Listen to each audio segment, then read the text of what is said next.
On la connaît avec le patronyme Gildas, mais Maryse a écrit un autre chapitre dans sa vie sentimentale avant les années 1980.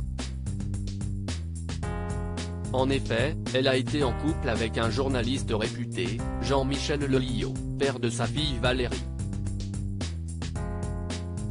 C'est dans les locaux d'Europe 1 que Maryse Mathuchet a croisé la route d'un certain Philippe Gildas. Une grande histoire d'amour qui va durer des années 1980 jusqu'à la disparition de la star du PAF en 2018. Ce 22 juin 2023, elle fête donc sans l'homme de sa vie un nouvel anniversaire, celui de ses 82 ans.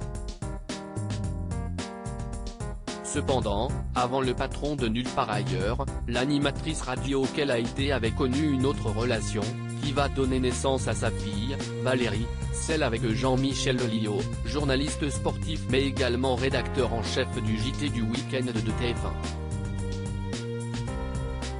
Son enfant, désormais âgé de 56 ans, est loin d'être une inconnue puisqu'elle est la leader du talentueux groupe autour de Lucie. Madame Gildas parlait de sa fille avec beaucoup de tendresse il y a quelques années à la télévision. Sur le plateau d'On n'est pas couché en 2007, Maryse Gildas avait, à la demande de Laurent Ruquier, parlé de sa fille devant les téléspectateurs.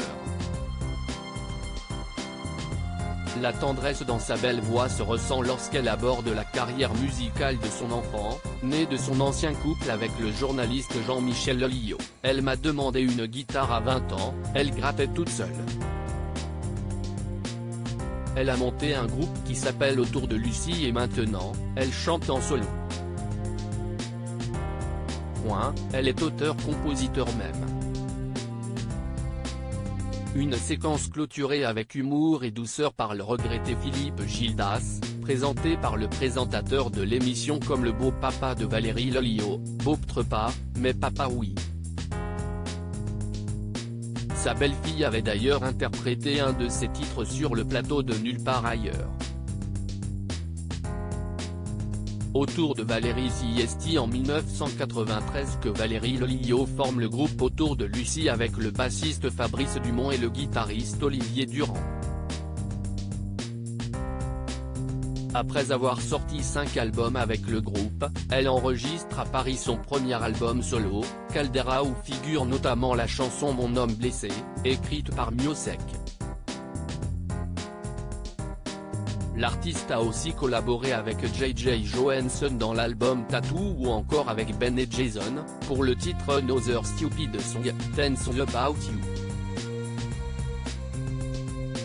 Mère et fille partagent une voix incontestablement envoûtante. Maryse Gildas avait en effet enregistré en 1982 sa voix sur un disque, Mal de toi, sur une célèbre musique d'Ennio Morricone.